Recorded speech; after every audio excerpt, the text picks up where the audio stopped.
Assalamu alaikum. This is Waqar Hassan from Media Department of National University of Modern Languages.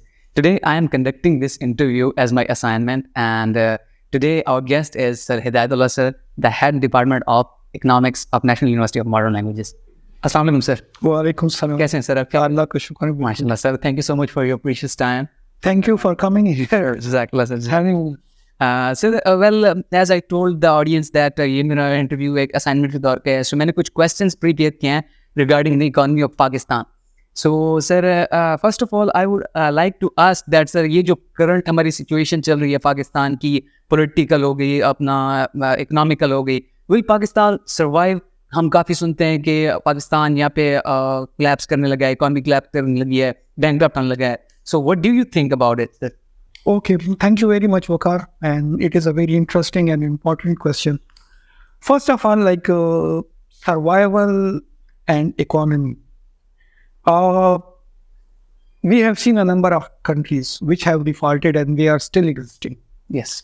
Like for example, Mexico, Uruguay, Paraguay, a number of Latin American countries, and more recently Sri Lanka. Yes. So I think there is a misperception that when a country will default, it will be eliminated or it will vanish. So this is a wrong perception. Okay. So if a country is not performing very well on the economic front, it can default. And it can default on external debts, but it will be still there. But the question is that when a country is not performing well on its economic front, it becomes weak. It has low bargaining power. It loses the pride. A country which has its own integrity, its political freedom, its foreign policy freedom, and economic policy freedom. So Pakistan will be there, inshallah. And Pakistan will be on the face of the earth. But with the current situation, unfortunately, we will not be able to achieve the aims or the dreams of our founding fathers, like Qaid-e-Azam Muhammad Ali Jinnah and Dr. Muhammad Iqbal. Yes, sir. True, sir. True. Totally agree with your answer, sir. Now, my second question is with the current situation, sir. Just current political instabilities, and I am not going to take any party's name. There are a lot of parties who block the roads, who come for the protest, and बहुत ज़्यादा दंगे फसाद होते हैं. So I would like to know, sir, ये protests, ये stop कर देना, हर चीज़ रोक देना, business रोक देना, ये economy को किस तरह से harm करती है, effect क्या होता है इसका? I will talk in broader perspective about the political instability. Being a student of economics, and in Pakistan it is least discussed, but I have got my education from abroad, so I know that, and it is discussed very openly. Political economy. Okay. There is political side of every economy. True, sir. So to implement the economic policies, you need political stability. True, sir. Well. And like why people like democracy, or why people, the global West is so proud of its democratic values or its democratic history, because democracy provides a path which is selected or which is chosen by a large majority of a population.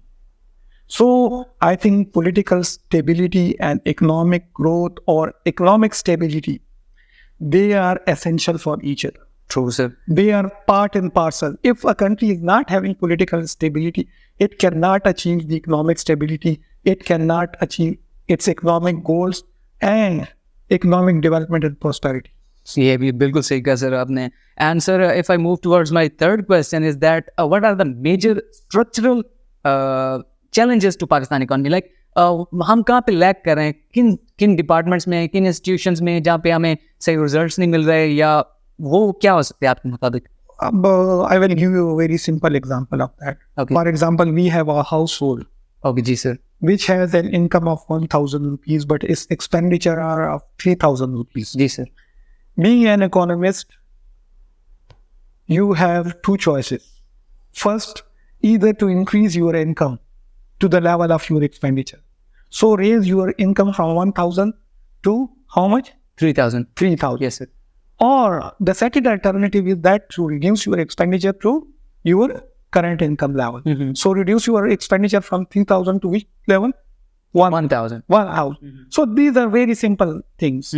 And this is the issue of our country. Unfortunately, we are having low revenues or low income, and it has several reasons like low tax paying, tax evasion, lack of trust on the government, inefficiency of government institutions, and some expenditure which has nothing to do with the development, or which are non-developmental expenditure, which are wasteful expenditure. I'm sorry to cut you out, but can you give us an example of non-revenue generating? Non-developmental expenditure are those like, for example, we are having losses in several of our state-owned enterprises like WAPDA, like PIA, like railway, like steam mills. You can name it. For example, last year we had like the revenue of railway were around 51 billion. 51, something like within the 50 billion. And its expenditure was how much? I think above than 100 billion. So like imagine if an organization is incurring double of the losses of its income, so for how long you will support it? True. Okay, sir. So we have, like, first of all, railway is the most useful transportation in the world. Like, I have spent time in Japan, I have been to European countries, to the Asian countries, and they are using it very effectively.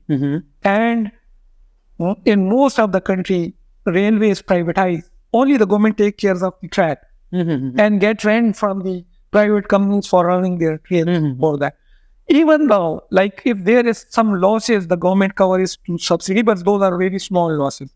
So, in case of Pakistan, railway is not a bad thing. It's a good thing. Yes, sir. But you are supposed to have a business plan which can have the same consequences which I have told you. That either to increase your revenue or decrease your expenditure. So that's why. And there are more than 3 dozen state-owned enterprises which are in losses. PA is incurring like more than 10 or 13 billion losses per day. Per day. Oh my God. So imagine, like, if something is not profitable for you, why, being a government, you are running it, and at the end of the day, me and you are paying for that. Yeah, true, sir. Sir, as you said that, and honestly, being an economist and the student of economics, ये हमें तो पता है that अगर आपकी कोई institution या organization नहीं चली, so make it privatized. But there is a particular mindset of our public that अगर कोई भी इधर हमारा प्राइवेटाइज होता है, so they say बेच रहे हैं मुल्क. So उनको भी तो डील करना है ना sir. The thing is that, you know, that by privatizing institution, you are not selling your country. We know that, sir. And that is by taking a bailout from IMF or World Bank. Again, this is the perception that we have sold our. Actually, we are giving our freedom. True, sir. When we are not able to make policies freely, when we are in the bailout packages, the problem is that, you know, if you want to give benefit to the people through railway or through petrol prices or through healthcare, give them a direct, subsidy based on their income. How, sir? For example, like in the developed countries, if a person's income is less than a certain level, he or she is eligible for receiving subsidy for that. Yeah, social security. That is. Yes, but if his or her income is above that level, he or she cannot get subsidy, and you can link it quite easily. For example, like, first of all, those who are unable to get enough income for their survival, first of all, register them. So, and then the way, like, health card in the Khyber Pakhtunkhwa and some part of the Punjab, or there is income support. Yes. You know which person needs how much income. Like global parameter for poverty is $1.5 per day. It is around, like, say, for 500 rupees per day. Yes. If someone's income is below 500 rupees, he is a poor person. Yeah. So you can use the same definition, identify who are poor and who need subsidy, and pay them directly. Yeah. Instead of, like, for example, right now the government gives subsidy on petrol and diesel. The person who uses a bicycle, a bike, Motorbike. and a person who's using a Land Cruiser, Yes. both of them are getting equal benefit. So this is called the blanket subsidy. The government has to stop the blanket subsidies. It should give the targeted subsidies based on income or some other. Maybe some people will be having assets. They will have a house. They will have some other property, but they will not be generating income. So as a second category, we will have to define that category of people which are having some asset. But if someone sells his home, then he will be renting getting a house or home on rent. So then he will become more vulnerable. True, sir. So let him keep that house. Yeah. But for income, the government has to support. बिल्कुल sir, लेकिन ये reforms इतना easy नहीं है पाकिस्तान में लाना. That is difficult because, unfortunately, the people who are not eligible for those subsidies, they are getting benefit of that and they are powerful. Yes. And they don't want to create those kind of reform because the benefit which a person with Land Cruiser with 4 or 5,000 liters per month usage of petrol and the person who uses just 10 to 20 liters of petrol, it is a huge difference. Yes, sir. True. So how a person who is using 5,000 liters of petrol will give up for the person who is using 10 to 15 liters? True. Absolutely. Okay, sir. So my next question is, as you mentioned some text stuff in your answer, so मैं ये पूछना चाहता हूँ, sir, what reforms are needed in our policies, tax systems to generate huge yet double revenue? Like our government is taking 29% direct tax from our business community. Like there are some industrial businessmen like textile and technology, whatever the stuff is, but they are taking 29 to 30% direct tax. So how they can do it better and generate some good stuff? First of all, being an economist, I have strong reservation on our tax collection system, or what is called FDR. Yes, sir. Bilkul. It is the most inefficient, or being a blunt economist, I will say that actually it facilitates tax evasion and tax avoiding. Really, sir? Yes, You're saying that? Yeah. This is a fact. You can like confirm it from time and again. It has happened that there were some 30 billion rupees of the the mobile service provider, which they have collected from the general public as an advance tax. Okay. But they didn't pay it to the government in Iftikhar Chaudhary period. And then Iftikhar Chaudhary has sanctioned them with some penalties. So it is happening everywhere. Yeah, that is true. It is. So first of all, we need to reform FDR. The second thing, there are so many indirect taxes. Yes. GST. Yes, sir. And it is actually exploiting those who cannot afford it, and it is also taking tax out of the pocket who can afford it. Like, for example, again, coming to the a house or the prepaid in mobile. Yes, sir. If a person is uploading 100 rupees, he is also supposed to pay 15 to 20% tax. And if a person is having 10 to 20,000 of postpaid, he is also supposed to have the same 10 to 15%. Even though, sir, if we went to any restaurant, we ate something and then we have to pay the GST. Yes, so that is equal. So the indirect taxes should be prevented, and as you have mentioned that there should be direct taxes. Yeah. In case of direct taxes, the government will have more revenue as compared to the indirect taxes. The third thing is that, like, the government has to be ready for the structural reform. Okay. By structural reform, we mean that we have to totally revamp our economy. We have to change our business model. Like, for example, if you look at every budget, 40 to 50% of the budget is financed through foreign loans, Yes, sir. local loans. If you know that I cannot fulfill my needs from this budget, why should I put those expenditures True, sir. in? And nowadays, government has to reduce its size. What, sir? Its size. The government, this I can understand. Like, after 18th Amendment, there were a number of things which were devolved to the provinces. But central government is still doing that. Oh, Some, like, if I'm wrong, there are more than 20 ministries which were devolved, or departments which were devolved to the provinces after 18th Amendment. But federal government is, they are still running it. yeah, they are still running it. So this is duplication of resources. And after 18th Amendment, the provinces are also getting their share from the NFC. So the provincial government should spend money on those departments from their NFC.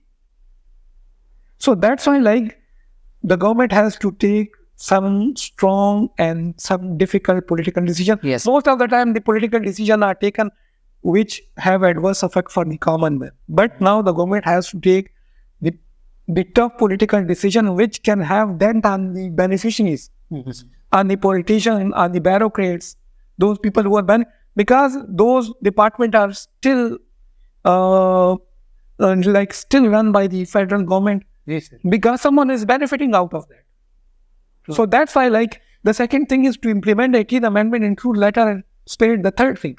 The fourth thing is that the government has to stop those expenditure which are non-productive and non-development. As you told me, the WAPDA and VIA. Yeah, because that is waste of money. Yes, sir. That is waste of public money. Yes. And who is gonna bridge the gap? Me and you. Yeah, definitely, sir. Nobody else. And the fifth thing is that for government, the easiest target is salaried class. Whenever they increase the tax, because they know they can get it at source, which in economics we call low-hanging fruits, which are easy to pick. Yes. So the government always target low-hanging fruits, which can work for some time. But most of the time, when the tree is ripe, the low-hanging fruits are no more there. Yeah, we are not supposed to get them. Yeah, so the government should try for a difficult thing. True, sir. Should test its ability and its power to govern the things. Agree, sir. Okay, sir, before moving to my last question, you just mentioned that government should be increasing the direct tax. So, sir, you're an economist, you should be right, but I don't agree because of a reason. Sir, if there is a company like, let's take a Toyota, Indus Motor Toyota. So they are producing cars of 100 billion rupees and they are generating profit of like 50 billion rupees. Then they have to pay 15 billion in tax. And the rest of amount is 35 billion rupees, their profit. Sir, उनका 50 में से 15 अरब already अगर tax में जा रहा है, he's a businessman, he's already paying 15 billion, he should be paying 15 more on the same profit, तो वो भी तो loss में जाएंगे ना sir. And you mentioned that the business community is the backbone of the country. You said that. When you say income tax. Yes, sir. So if a firm is having income is after paying all its expenditures. Okay. Yeah, I know. And so if they have income, so they will be taxed. Yeah. So first of all, if a firm is producing losses, it will pay zero taxes. Yeah, that is true. The second thing is that when a big firm like Toyota or Honda or Suzuki is investing in Pakistan, Yes, sir. so they have really brilliant people and really brilliant economists or field expert. They have very well crafted business plans. They know that which price level will give them profits, through which they will be able to get their investment back, as well as they can run their business and they can expand it. So if a firm has not taken care of those factors, and if it is blaming the government for tax, then I think I will doubt the ability of that firm. No, sir, my question is a little bit different. See, sir, let me give you my own example. Sir, I am a businessman. I have generated 10 billion rupees in profit. I have to pay 3 billion in tax, right? So that is the direct tax amount, 30%. So the rest of the amount is 7 billion. Now, if I think that I am going to, I just want to buy a private jet, that costs almost 1.5 to 2 billion rupees. Then I will have to pay 150% extra tax on that. Oh, you were talking about double taxation. Yes, sir. Why is that? Oh, in developed country there is no double tax. And how to deal? Once you have paid tax, like you are not supposed, like for example, in case of salary class, they complain that we have paid tax at source before getting our salaries even, and then they are paying in GST and on electricity, on mobile. So the government should have the mechanism to avoid double taxation. That is right. And it discourages the economic activities and it discourages the economic growth. But the problem is that to buy the jet, actually the Toyota will be paying indirect taxes, GST, or withholding tax, or what to say, the FED. What is that, said? Federal excise duties, or those kind of tax. So that's why legally they cannot like claim it, because once they have paid income tax, but right now they are paying indirect taxes. So that's why government is also clever. When it is charging for the second time, it has given it a different name and different nature. So, but I am 100% supporting your opinion. There shouldn't be double taxation. Yeah, sir. True, absolutely. And sir, now let me come to my last question, sir. जिसमें ये वो question है, sir, Pakistan की पूरी कौम की नजरें जुड़ी हुई हैं. सर, पाकिस्तान की इकोनॉमी के अंदर CPEC क्या किरदार अदा कर सकता है ट्रांसफर पूरे तब्दीली? Actually, according to the critic, the CPEC has created a debt trap for Pakistan, and according to some critics, Sri Lanka also defaulted because of some of the Chinese funded corridors. Yeah. Some of the projects also, that is the darker side, or that is the side which is like, that is the drawback of CPEC. The other, like there are some certain good things associated with CPEC as well. That it can improve the infrastructure in Pakistan if the government is able to provide some like conducive environment for the Chinese firm to come here and operate in Pakistan. So it can improve production technology. It can improve productivity of Pakistan. But again, like one thing, this is not my opinion. This is opinion across the board, that most of the things related to the CPEC, those are dodgy. Those are not transparent. They are kept confidentially, because till date the people don't know that how much interest rate Pakistan is paying on that. And the thing is that, like, it is as if that I request you, okay, Ben, make this table for me, and I will take loan from a Chinese bank and I will give you money, to make this table. I will repay the debt. I will repay the interest, but you will take benefit from this table. So where in the world this happens? Right, sir. So there are certain things with CPEC. I think I have also written up a research paper on the CPEC in its early stages, and the way it was going, like if you look at the Karakoram 2, like CPEC route from Pakot till what you say that M1 till Peshawar Islamabad motorway, some other power projects, some other hydel power projects. So we say that in case of IPP, we are paying capacity charges. We are paying to those people who are even not producing a single kilowatt of power. But there are certain Chinese firms who are also IPPs, but we cannot talk about it. So it should be across the board. If China is our friend, we respect them. They are a good friend.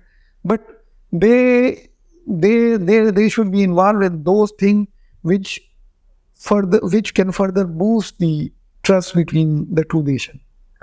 Which shouldn't create doubts between the two countries. So if there are like some heavy interest rates or some like we call costly loans, it should be made public. And then being a good friend or something like that, then China should come and tell, okay, we were charging 20% or 25% interest. Now for Pakistan, it is 10 or 15%. Yeah. So it will be confidence building. And second thing related to CPEC. Sorry, sir? Second thing related to CPEC. Okay, sir. These are EPZs. You know about EPZ? No, sir. Export processing zones. Okay. So in export processing zone, the government will provide incentive only to those firms which are working in certain area which is called EPZ.